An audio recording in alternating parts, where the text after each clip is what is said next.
Today's episode is with Joseph South. That certification is geared towards preparing anyone to go into any cloud and secure it. You have to understand the cloud is always changing, which can be frustrating, right? And then, we're talking about pipeline security. So how are you actually? I can secure the cloud as much as I possibly want, but ensuring, you're only giving people what they need to do their job, because it gives you insight into the configuration of your cloud, or at least the NIST framework for the cloud, what you're going to be focusing on, where you need to be directing your attention, because if you're... Hi everyone, this is Purushottam and thanks for tuning into ScaletoZero podcast. In the previous episode with Joe, we covered IAM security in depth, focusing on best practices, training, remediation, and much more. In this episode, we'll be covering cloud security. With that, let's get started with part 2 of the episode. So each cloud provider has published a shared responsibility model. And as part of that, they highlight that what part of the infrastructure the cloud providers take care of, like from a security perspective. And as a customer, what part are we responsible to secure? And mostly the cloud providers take care of hardware, networks, stuff like that. And the customers are responsible for IAM or setting up access to compute instances. And on top of that, every year there are many services which are rolled out by each cloud provider. So how has that complexity evolved over the years as there is more adoption of cloud? So from a security perspective, what's your take on that? Yeah, so the shared responsibility model is essentially the same across all of the cloud providers, and that's really drilled into you in the CCSP exam, where you know that certification is geared towards preparing anyone to go into any cloud and secure it. But I do actually want to specify, the cloud provider is responsible, of course, for the hardware and the network, but it's not what you would typically think. They're responsible for, let's say, the hard drive not failing. That hard drive should never fail from your perspective. The server should never fail from your perspective. All these cloud services, they're running on a server in their data center. That's really all that is. And in terms of the networking, they're responsible for plugging in that cable into the network switch port and ensuring that data is going across it. Right? They're not they're not enforcing TLS or anything else like that in your environment. It's really all up to you. And with that, right, as a security professional, you have to understand the cloud is always changing, which can be frustrating, right? So last year, AWS, launched, this past year, 2023, AWS alone launched 10 new services, right? So that puts their total of services over 200. And so what that tells me is that, one, you always have to be learning, and two, the common misconfiguration issues are going to be increased because now you have these new services that are doing different things, interacting with different areas of your environment, and you have to know, all of that information and how to secure it. So it just opens up a whole new can of worms basically every year because they're releasing new services every year. So now, if that's the case, if I'm a cloud practitioner, how should I look at the complexity when it comes to securing my own infrastructure? Let's say I'm creating new servers, or I'm using RDS, or I'm creating new S3 buckets, or I'm deploying my applications in Kubernetes. How should I think about the cloud's complexity when I'm from a security perspective? Yeah, so you have to address it from a couple different areas. Really, common misconfiguration issues. It's surprising how many public S3 buckets there are that are unencrypted. It's 2023. This issue was big back in 2010, essentially, and we're still having this issue. And then, we're talking about pipeline security. So how are you actually interacting with the cloud? How are you deploying infrastructure in the cloud? Are you deploying insecure infrastructure in the cloud? Because from a security perspective, I can secure the cloud as much as I possibly want. But if a developer is deploying EC2s that have unencrypted hard drives on it and they're deploying 10 a day, I'm never going to keep up. I'm Hmm. like, something has to change with that. And then, of course, I would be focusing on IAM, the least privilege that I talked about, the overly permissive roles and accounts, and ensuring, you're only giving people what they need to do their job and nothing more. uh, like you're spot on. Like misconfigurations, you can definitely use a tool, open source or a vendor, and you can see what are the misconfigurations and you can fix them. But the moment insecure code, insecure infrastructure code gets rolling into your environment, it's more of a cat and mouse game, right? The more developers are creating more infrastructure with challenges, and you are just trying to catch up and fix them. Um, Right. so as part of that, a follow-up question to that is, like, often cloud practitioners spend a lot of time on the architecture, right? When they are rolling out services, or rolling out their workloads. What are the services they are going to use from the cloud? How do they interact with each other? That often increases the attack surface as you touch more and more services. How should organizations sort of ensure that they are doing the right sort of review and keeping that attack surface minimum?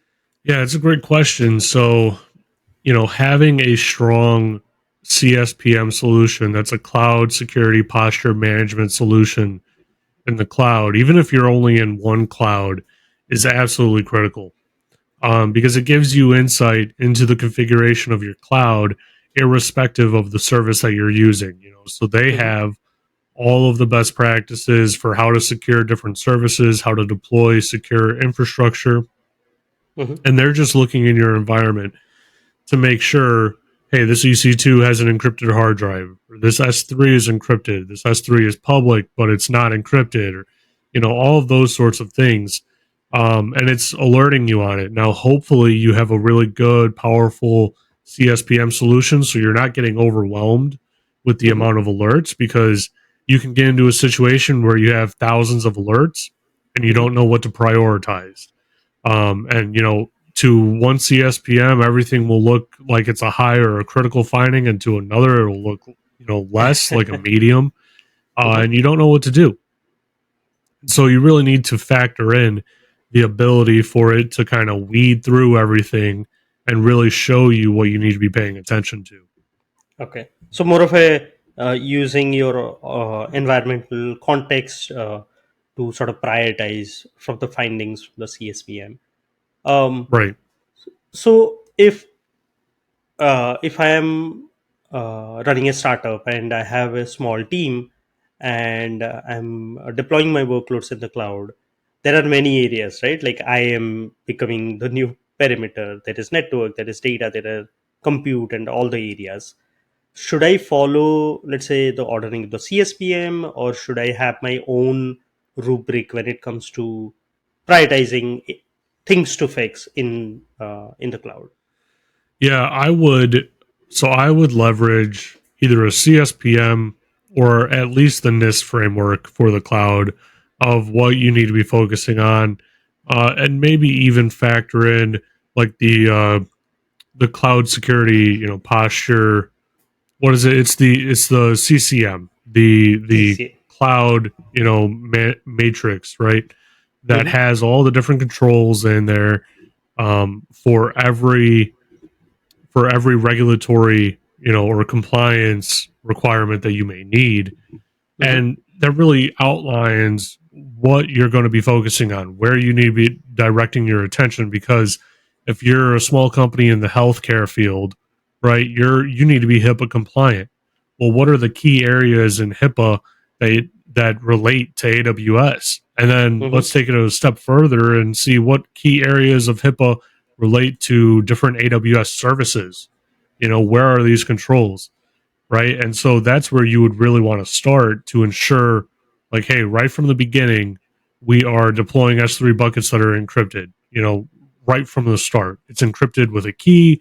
That key is stored over here, Hmm. and it's secured by default. So that's where I would start if I was, in charge of a small company and, starting over, so to speak. I like how you sort of mapped it to the compliance families, and particularly for organizations, they do not have to be compliant to multiple at the same time, right? If you are in healthcare, HIPAA is sort of a must. If you are in fintech, you have one. So stuff like that. It sort of gives you, and these compliance families give you that guideline, right? What is the bare minimum that you have to do, and that often gives you the starting point. So yeah, I really liked how you connected sort of the compliance to sort of your priority list, right? Um, I, Now, one of the things we spoke about earlier is uh, there are challenges when it comes to implementation. Are there any resources that that cloud practitioners can refer to so that they can implement the cloud security in a better way? I know that your friend had you for help. What should others do who cannot reach out to you directly? Yeah, so I would look at the NIST frameworks as well as the Cloud Security Alliance. They provide free resources for best practices. I think they're the ones that actually create the CCM that I just previously mentioned, um, where they're giving you the best practices for each cloud broken down into the service, and then truly it's a little bit of googling, I guess, to find where does this configuration need to be made and things like that, right? So you can do it on your own. It's Mhm. just people like myself that are more experienced that'll say like, oh yeah, we don't need to look at any of that, I know where it all is, that sort of thing. Um, so we sort of touched on detection of any misconfiguration or security gaps using CSPM tool. We spoke briefly about prevention, like using pipeline in the pipeline, incorporating security checks. We haven't spoken about remediation. Like, what would you suggest an organization do? Let's say they have the findings now, they did the prioritization. How should they approach remediation? Yeah, so in the cloud, kind of like I said before, it's a little bit different. You have to fix these findings right from where they're occurring, right from where the developer is creating that S3 bucket from, in Mhm. order to actually shore up this finding. Because let's say you have 1,000 findings on Monday, and somehow you manage to resolve every single one of them by the end of the day, right? Okay. Tuesday comes, you now have another 1,000, and it's the same findings that you had before, just different assets. So how in the world do you keep up with that? Really, and it comes down to using, solutions like AWS config, if you're in AWS, where it's saying, hey, no unencrypted S3 buckets should exist in this environment. If it Mhm. does, you should block the deployment and then send an alert and give this error message. Um, and then even going a step further and talking to the developers like, hey, we're putting in these controls into your pipeline with these different solutions. You're not going to be allowed to deploy an EC2 with an unencrypted hard drive anymore. You're not going to be allowed to not have an encryption key attached to something, Mhm. or you're not going to be allowed to not store your encryption key in KMS. It has to be in KMS.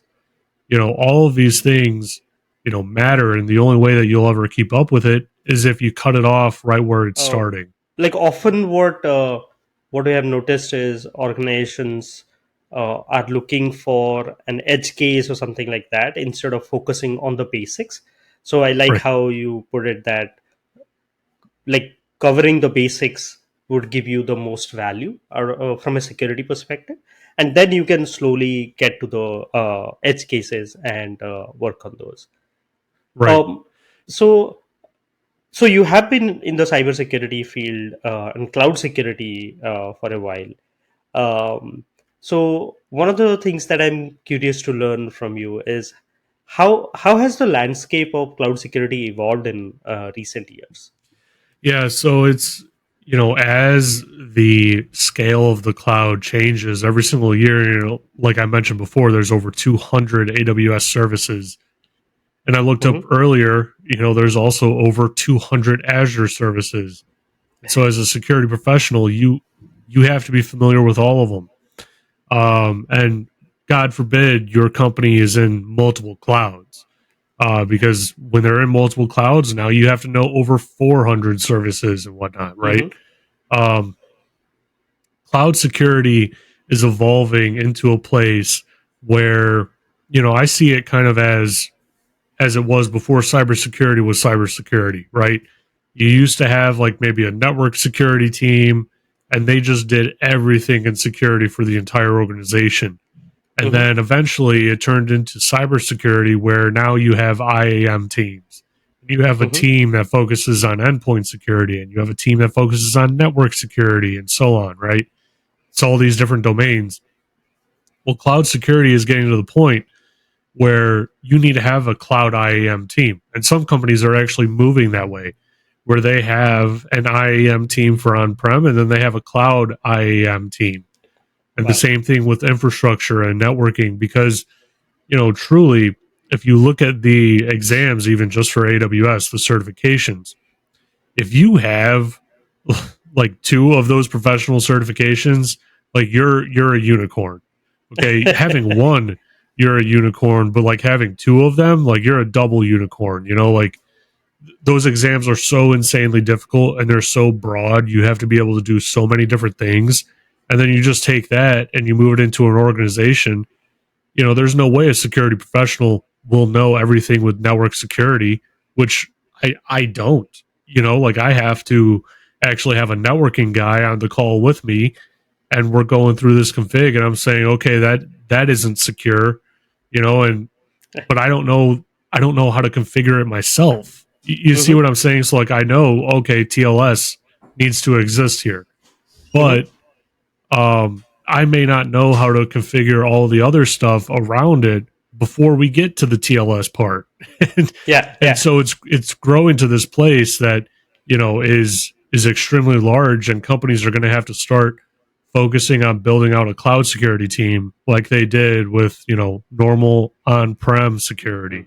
That makes sense. So now, looking to the future, are there any emerging trends or technologies that you think are noteworthy, which could become a norm? Let's say a few years down the line. Yeah, that's a great question. I would say, cloud security is definitely growing. I would say AI security is going to be a field within the next 5 years, that you're going to want to be familiar with. Quantum computing is, I think it's closer than what people actually realize, especially when, the US government puts out papers that they're trying to figure out ways of communicating to their satellites via crystals and, things like that for quantum security Hmm. considerations.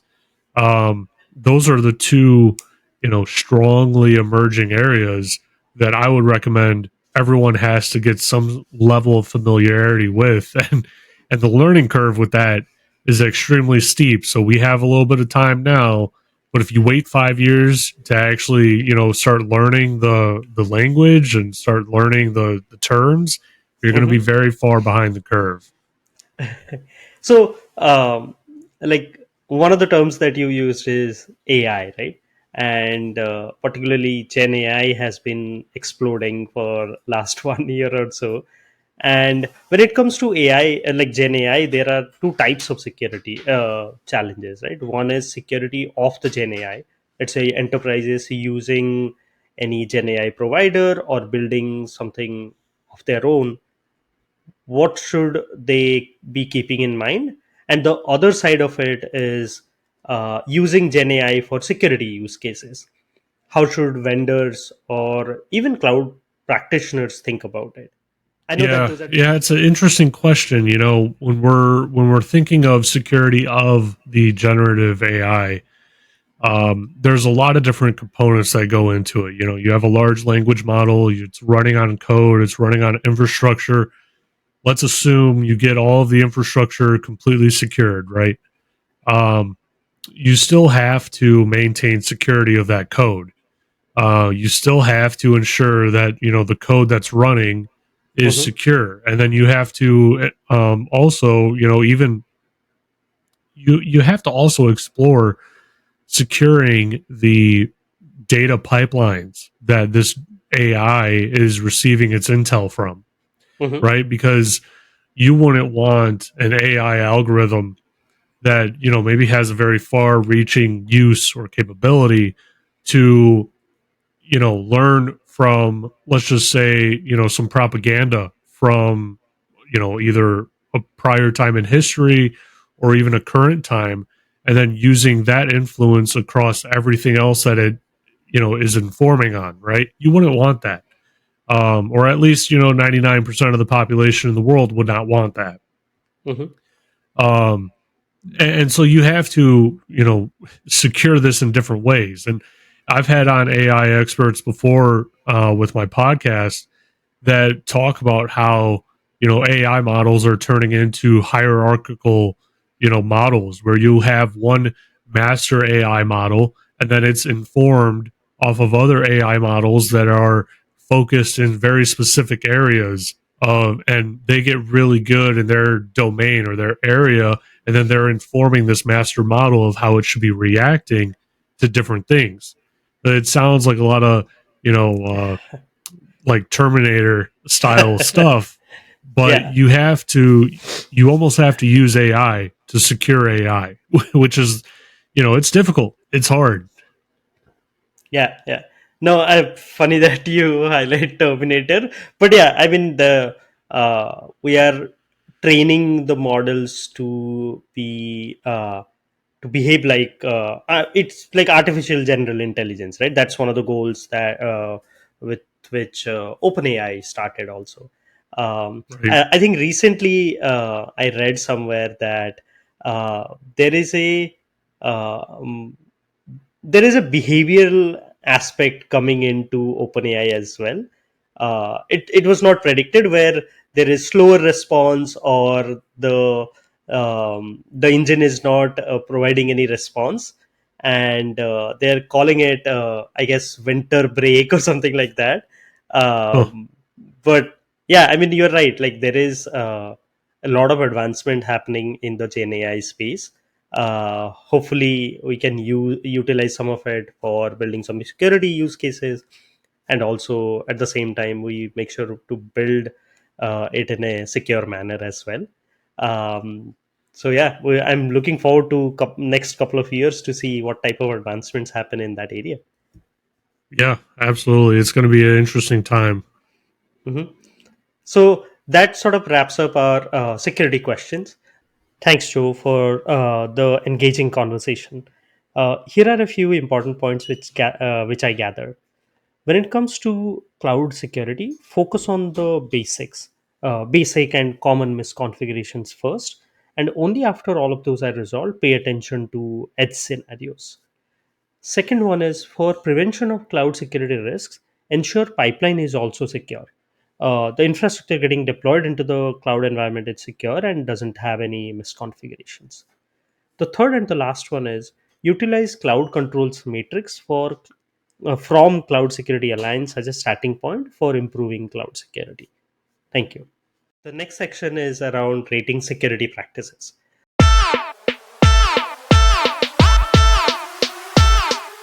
So the idea is, I'll share a security practice, and you need to rate it from 1 to 5, 1 being the worst and 5 being the best. And then you can add context why you are providing a specific rating.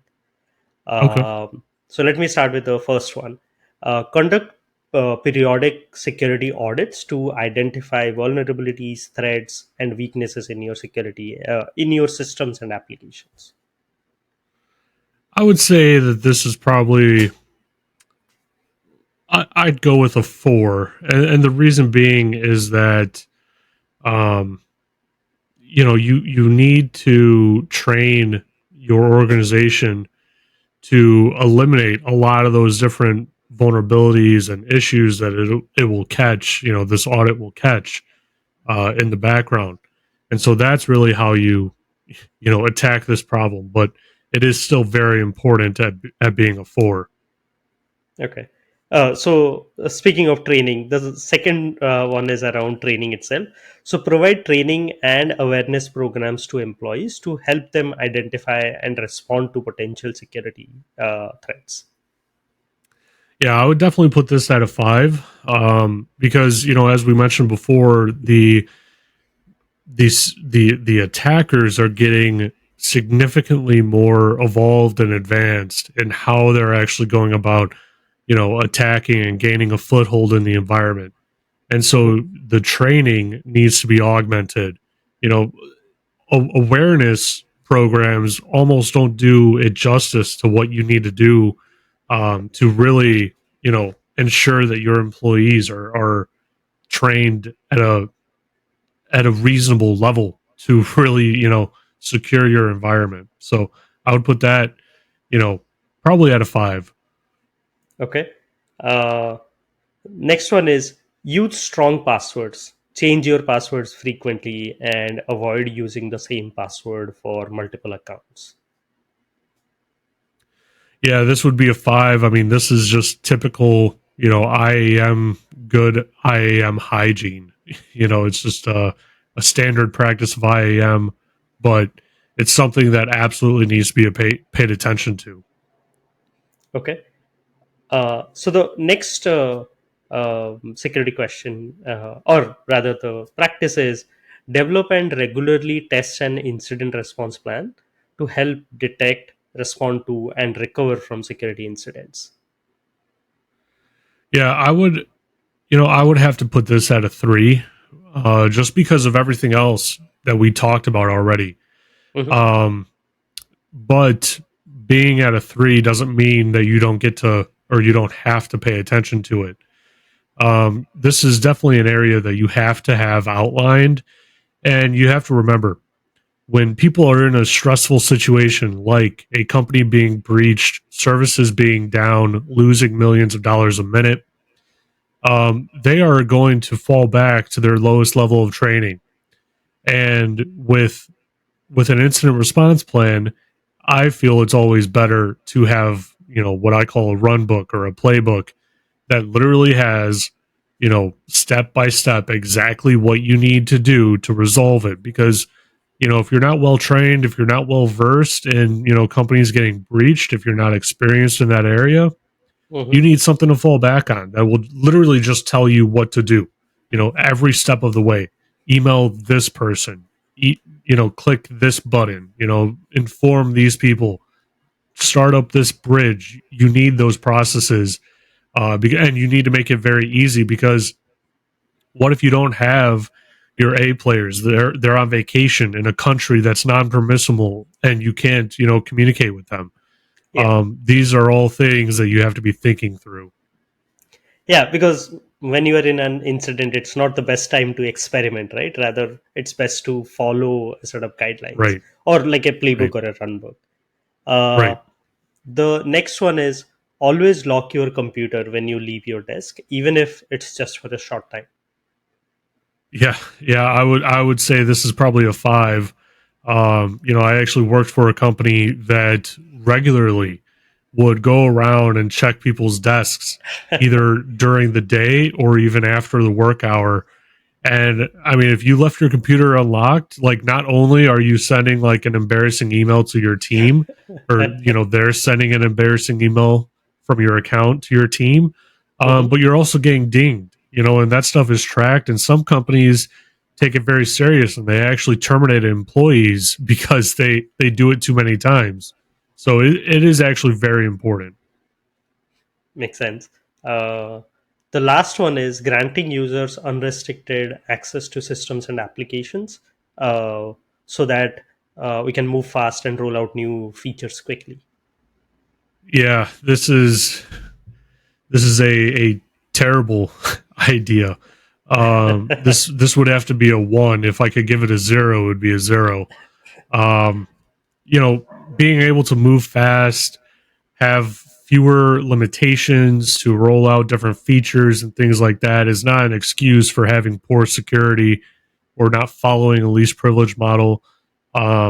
the only thing that that is doing, yes, you may make more money in the short term, but I guarantee you, you're going to get breached. And when you do, you are going to be paying a whole lot more in fines than what that, quick 30-minute task made you. Mhm. Yeah, absolutely. You're spot on. So, one last question. If you have to give a reading recommendation to our audience, whether it's a blog or a book or a podcast or anything, what would you recommend? Yeah, so I would actually, obviously, I'm going to recommend my own podcast, Security Unfiltered. It's available on all platforms. But I would also go with Darknet Diaries. I really love Darknet Diaries, how he explains a story, walks you through it in a way that anyone can understand what's going on. Um, for books, I would start with a 0 Day book from Kim Zader, or I probably just butchered her last name, so I'm sorry, Kim.